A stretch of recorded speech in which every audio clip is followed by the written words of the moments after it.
Hello, my name is Naomi. Today I want to talk to you about more functional perspective on the reading this week. We're gonna start for the first question, what are the main points of the readings? Okay, for a start, what articles revolve around trying to understand and explain the Latino mortality paradox? And for example, in the article by Alvarado, he examined the credibility of two hypotheses, and the Salmon bias and the health migrant effect. That actually their analysis suggests that while these factors might partially contribute to the paradox, and how they are not enough or sufficient to fully explain the consistently better mortality outcomes in Latino immigrant populations. In another example, in the article by Diaz, and he then offered a more critical and expanded view that actually argued that while some threat from migration is health selective, and for example, the Salmon bias is often overstated and lacks robust empirical support. Instead, they highlight to the role of structural determinants, such as access to healthcare community support and transnational ties. And this one has more relevant explanations. They also raise important questions about how our research methods might obscure or distort the real experience of migrants. And this readings ultimately challenge the idea to the individual level biological or behavioral factors alone can explain health disparities.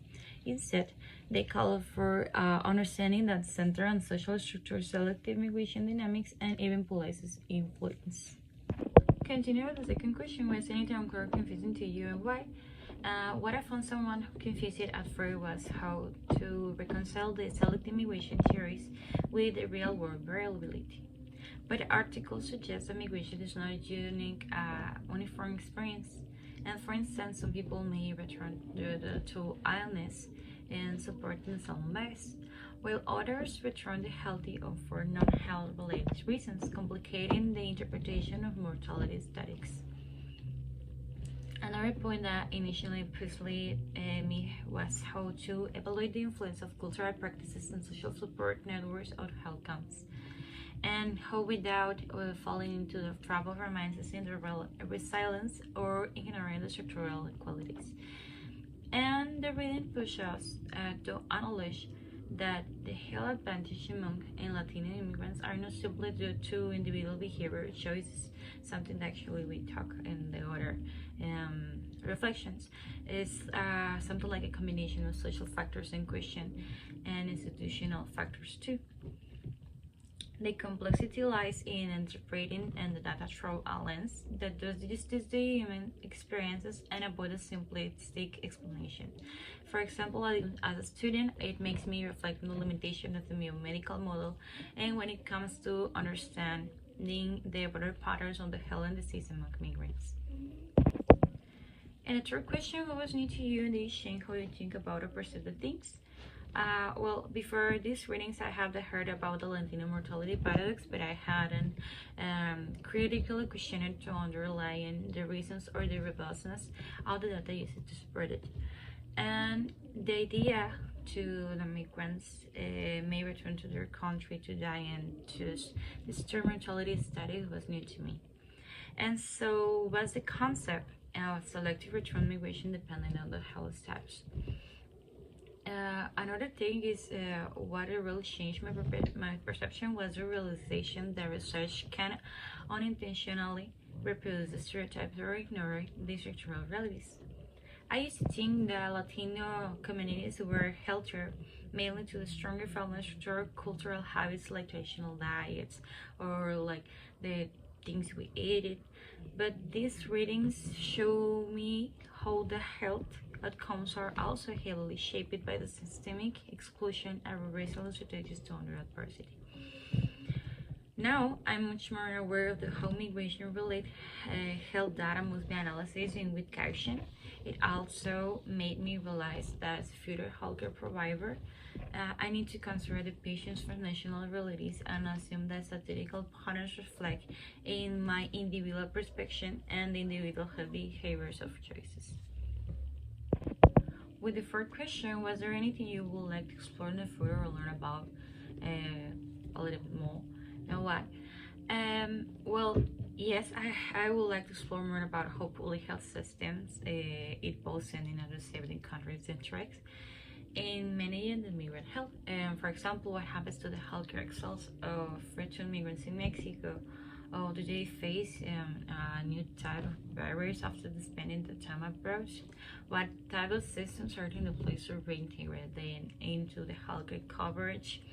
And I am so very interested in how social support networks, especially among Latino immigrant communities, act as a protective factors against mental health deterioration and chronic disease. And these ratings hidden at this, but I think that deserve the exploration, especially considering how isolation and exclusion effects affect the migrant in this long term.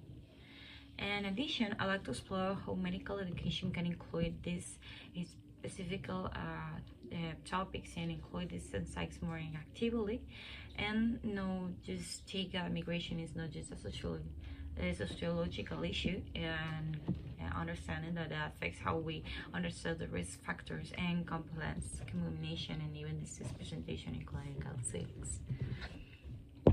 And last but not least, the five question: give us one specific example of aspect or your experience in your personal or professional life that relate to the main topic. Okay, one experience that deeply related to the topic happened during my public health rotation in communities right here. Many patients were migrants from the southern of Mexico, who I said in other videos, and who had consecutive work in agriculture. And I remember one older man from in Guerrero who had returned home for multiple times over the years, but always come back. He goes to the United States to work in their younger ages, and he had diabetes and hypertension. And despite the limited resources, and he showed a strong motivation to stay healthy and support his family. And like him, we have a lot of patients like that, and I think it's so important to realize how complex return migration is. And it wasn't just about being safe or healthy. He returned home to care for his again mother and returned again to their money. And his health behaviors were shaped by his social obligations and lack of access to care and migration cycles. I also realized that the clinic didn't track his business once he left, and which likely means he had data was lost or fragmented, just like the patterns described in the trainings. And this remind me how as health professional we often work with incompleting data but behind each gap in the record that it's a full story shaped by the inequality, mobility, and resilience.